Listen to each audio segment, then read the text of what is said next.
Hey guys, welcome back. Today we're about to get into episode 4 of Hidden Agenda.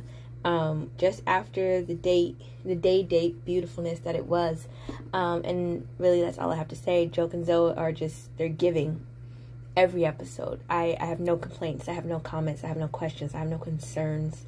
I have literally nothing bad to say about this show whatsoever. So, without further ado, let's get into it.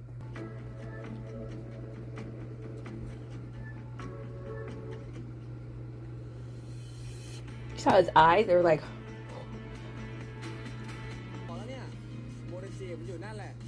is that what's happening here?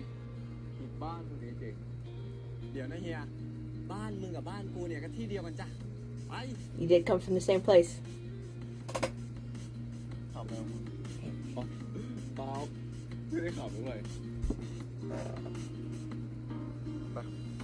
No comment on the doe eyes comment?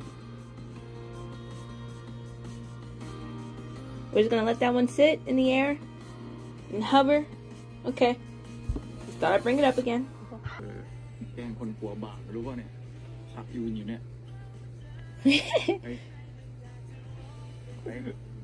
There's such a boyfriend walk right there. Does he realize what he's doing?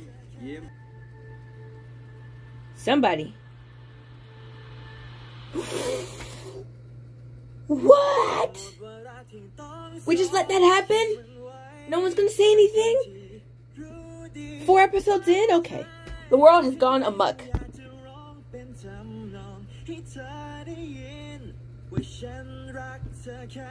don't know how to express anything else but pure joy and unadulterated happiness. Yeah, that'll do it. That'll do it. There, I see what you do. Mom, why are you here, Mom? นี่มึงมาทำไมวะ เพื่อนอุตส่าห์มาถึงที่ชวนเพื่อนกินข้าวก่อน แกงส้มอร่อยนะโซ่เก่งมากเลยครับคุณแม่ครับเขาเป็นดาวเด่นเลยนะทำไมมึงต้องชมกูขนาดนั้นวะกูพูดจริงกูคิดว่ามึงเป็นคนเก่งคนหนึ่งนะกูรู้นะเว้ยมึงจงใจหลบหน้ากู Oh, heavy avoiding. ที่มึงจูบกูรู้สึกไงวะ Heavy avoiding. I don't even know what's going on, and I know this man was heavy avoiding. What if? Okay. Because look, Zoe has legitimately, in like lack of a better term, pulled a full 180 on everything he's known about himself for the past, their junior, so 23-ish years. Okay? He doesn't even know what he's feeling for real. He literally keeps asking, like, what do you do if you're feeling this? What do you do if you're feeling that? Like, granted, they're like prompts to see how Joke responds, but he's still asking them because he generally does not understand what's happening here and here, right? And so I'm like, okay, that was a slow lead up. And you saw, I don't know if you paid attention, I might just be a little, Joke wasn't doing the moving. It was all Zoe, right? He let him lead that in its entirety. All he did was sit up to give the man a better advantage, and he's like, do what you do, boo. And boo did. Okay. And so it was just a lot for me. I wasn't prepared for that to go there. Because typically, okay, and this is very typical, very stereotypical, we get the kiss episode 5, 6. Granted, this is the end of episode 4, so technically episode 5-ish, but still, little early for me. But also not, because BLs right now are wildin', okay? Wedding plan, if you haven't watched already, spoiler alert, okay? Kiss episode 2, right? Then this one. And then it's just like, I thought I was ready. And I knew I wasn't ready, but I like to pretend that I was ready, and I wasn't. And I knew that. I knew that going in. I know where I was going into that, and I still let it happen. Because it was a fun time. It was a good time. I enjoyed it immensely. I can find very little things that were bad about this episode, because it was a double date honeymoon episode, okay? We got to finally figure out who Pok's, what cameraman's name was, which was Jeng. I'm gonna say Jeng. and Poke, and to find out they're already together. I thought that they were going to get together in the show. They're already together.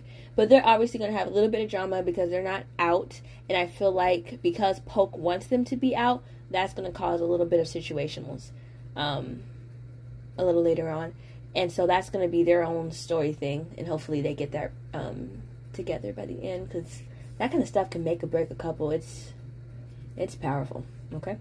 And then we have, you know, the whole thing.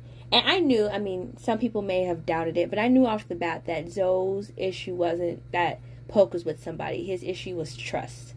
Like, Poke didn't trust him enough to be like, this is my person, right? And I get that. And I also get where, you know, Joke was trying to explain to Zoe, like, this is a private thing. They're sort of trying to, like, figure things out. And then, obviously, Jeng doesn't really want too many people knowing. So I get all of that. But I also get where Zoe's coming from. Because if this person is close to me, if we're, like, friends, if we're like that, I'm expecting to know all of your secrets and vice versa. That's just kind of... I don't know, like, that to me shows that we're like this. Because other than that, we're like this. We're close, but we're not this. And I think that Zoe was, I thought they were this, right?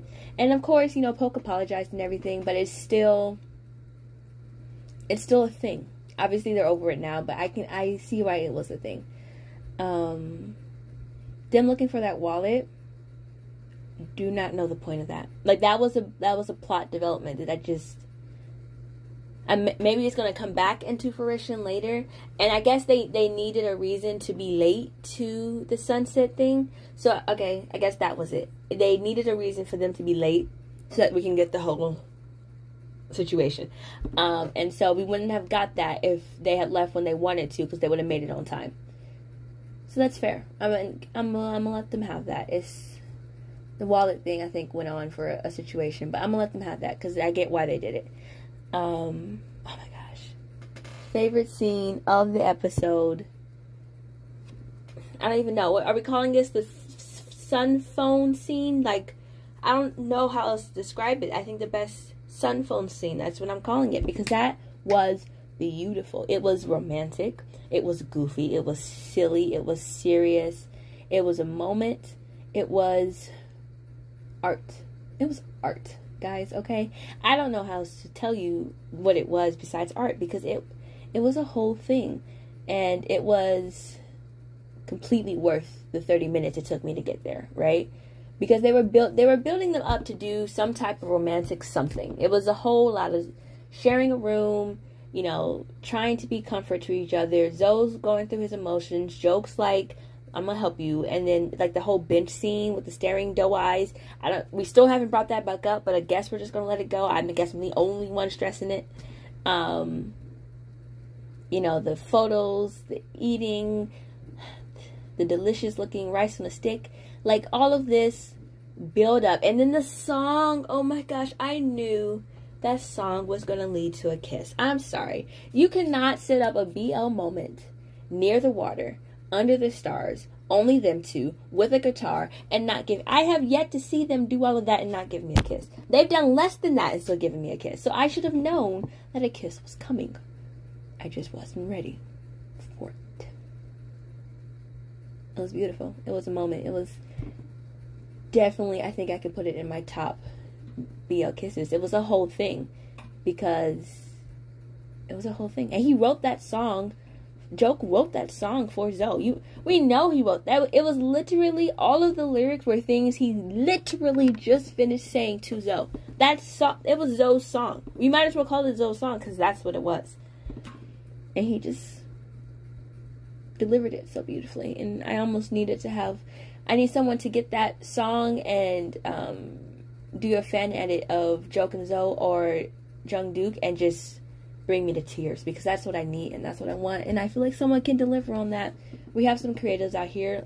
Make it do what it do, because it's giving everything. And yeah, but that's my favorite scene.